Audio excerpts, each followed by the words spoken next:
Nature is bountiful, but also very harsh. It doesn't provide us what we need for thriving and surviving.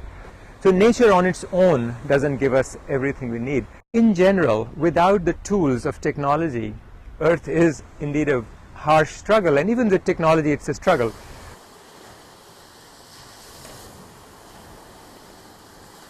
There are 5 ways in which humanity has coped with discomforts that nature provides. Some of them are natural methods of coping.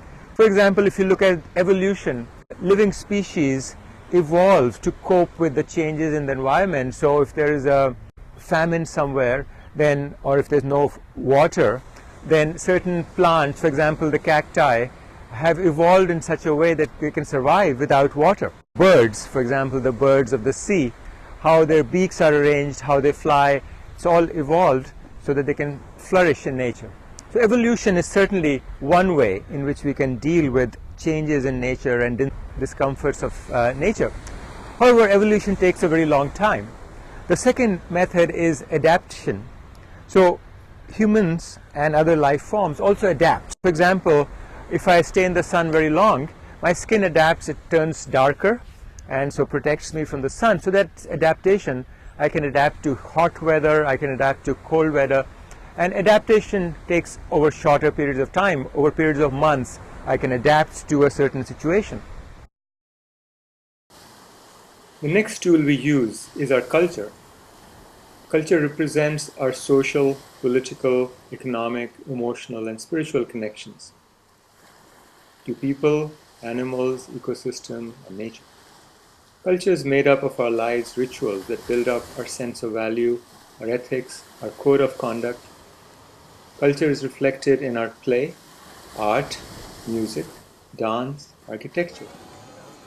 By coupling well to others, we can make our life more comfortable. The next method, which is quick, fast, is technology. So technology allows us to change our environment, and once technology is there, everybody can use it.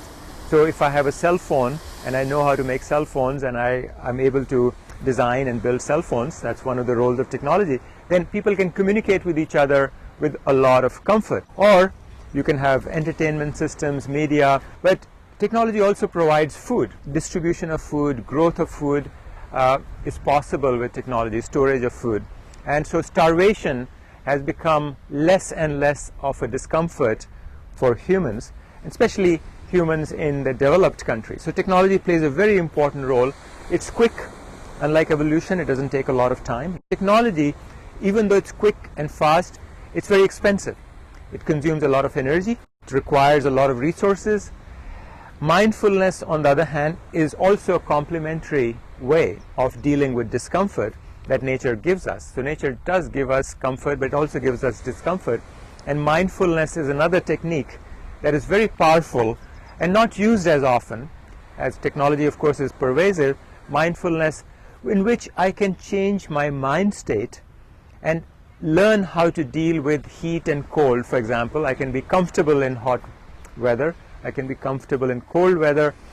Through mindfulness, I can remove anxiety from my mind. So mindfulness is the next technique. So technology and mindfulness both are needed in today's environment.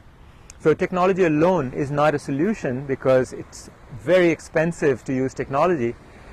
In terms of energy it's needed to run technology, in terms of resources that are needed from nature to build technology.